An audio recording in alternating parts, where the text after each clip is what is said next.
speaks her truth. So we have officially wrapped up the recording for episode 4 about code switching. And as we were listening to the playback, one of the things that really stuck out to us, and we realized we wish we would have touched on a little bit more in the initial recording, was this concept of growing up in white proximity, and if that's actually a benefit or not. So as you kind of heard in the original session, Atlantis and I, we grew up in white proximity, and in comparison to Black Velvet and around the world who did not.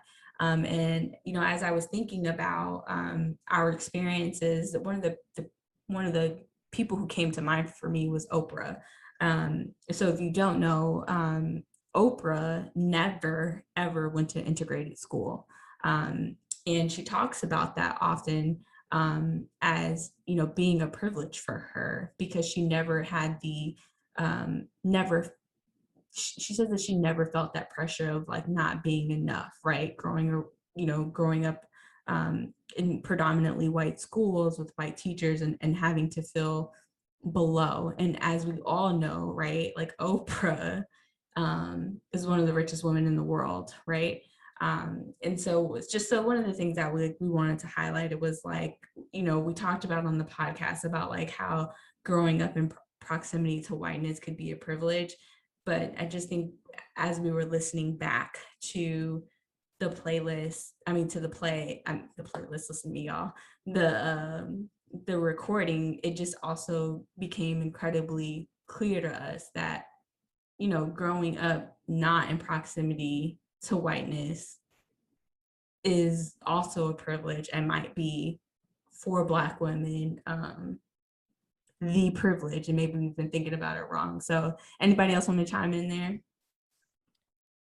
So this is around the world, and I think that one of the things I never really thought about it, right? Honestly, even still to this day. So my boyfriend is from North Carolina, and he is not Black American. His parents are immigrated from Africa here to the States, and we have conversations about how in school, like, people would like put pencils in the Black people's hair, and like teachers would make inappropriate comments.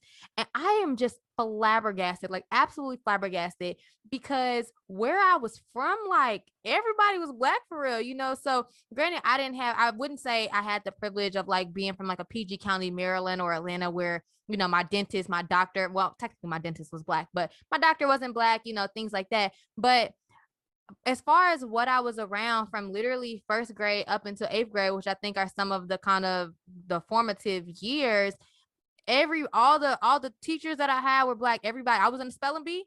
Everybody I was competing against, in the spelling bee was Black too. I'm doing gymnastics. My gymnastics coaches were Black. Granted, my like tap and ballet, my dance teachers were Hispanic, but my camp counselors were people of color. Everybody. So I didn't really think twice of it. I never had to second guess. If I was always one of the smart kids, but it wasn't like I was competing against the white kids. If anything, the white kids who went to my school, it was only like 3 or 4 of them really, but they was the ones who was trying to be like us. So it was never really anything I had to think about. And I think once I got to high school, I was so solidified in my personality that even though I was going to school with more white people, I was into the BSU. I was president of BSU. Like, I was just who I was. And the people I do still have white friends from high school. I have, white friends from college as well. And I never ever thought like, oh, I'm trying to do this to make my personality fit them or anything like that. Cause it was just like, my personality has always been my personality. So if you like some people, and I came to this conclusion early, some people are going to like it, some people are not going to. And I think that even sits in corporate America as well. Obviously, I need more people to like it. But because for so long, I was only in so many Black spaces, I never had to do any of this, like, feeling like I had to shrink my personality or do my hair. If anything, I had big natural hair. I wanted a perm because all the Black girls had a perm, not because I wanted straight hair like the white girls. Like, I didn't care about what the white girls on TV was doing. I did want my belly button pierced at 13 because my gymnastics friends, they had all got there. My mom was like, absolutely TF not. She said, girl, absolutely not. But besides that, it was never really a matter of who is Deja in the context of white people. So I went to an HBCU for I started college at an HBCU. It was fine. I'm like, okay, cool. Went to a PWI for the rest of college. I'm like, okay, cool. Like, it didn't really phase me either way because I was just gonna be me. So granted, some of my best friends from college are now white because I lived with them for 3 years or 2.5 years. So I love them, but they're always just like, oh my God, Dej, like, you're so funny. And listen, I was playing the same music I play on a regular. I was dressing how I was dressing. I had my friends over the pregame. Like, it didn't really matter. It was never, and even when I went to their parties, they playing beer pong. I'm like, what's that? Like, y'all actually play that? Because I really thought people only played that on TV. I'm gonna be honest with you. But moral of the story, I think that growing up in Black spaces did positively impact, I think, my confidence and my ability to just navigate wherever I.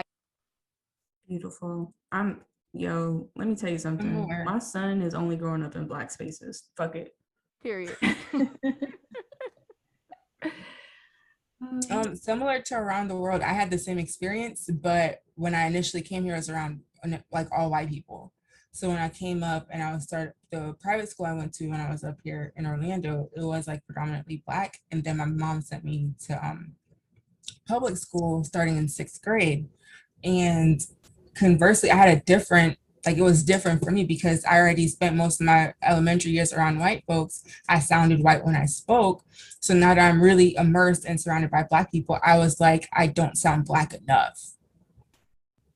That's how it went for me growing up at that point, because I sounded like a straight white girl. So I got made fun of. So I felt the need to prove my Blackness growing up in middle school. But by the time I got to high school, I was okay. For the most part, it was like, because we all listened to the same music growing up. It's just how I sound when I spoke was the issue. Right. Makes sense. Right.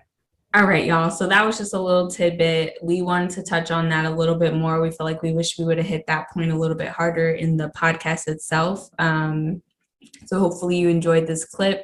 So this is Speaks Her Truth. And let me tell you something, after the session, I'm like, Lord, I think I've been thinking about this all wrong. I'm about to enroll my son in an all Black school. He's only allowed to go to HBCU when he gets to college. Y'all need to move to PG County. Right. No, I'm only kidding. Promise, totally kidding. There's multiple perspectives here, and we hope that we just felt like we hit one side a little too hard in the podcast itself, and want to make sure that we tell both sides of the story. So hope you guys enjoyed this short snippet in addition to the podcast, and we're just so grateful that you guys are sticking with us through this, and can't wait for you guys to hear episode 5, which is mistrust of HR within our community. So guys, the dark room is still in use. Have a good one.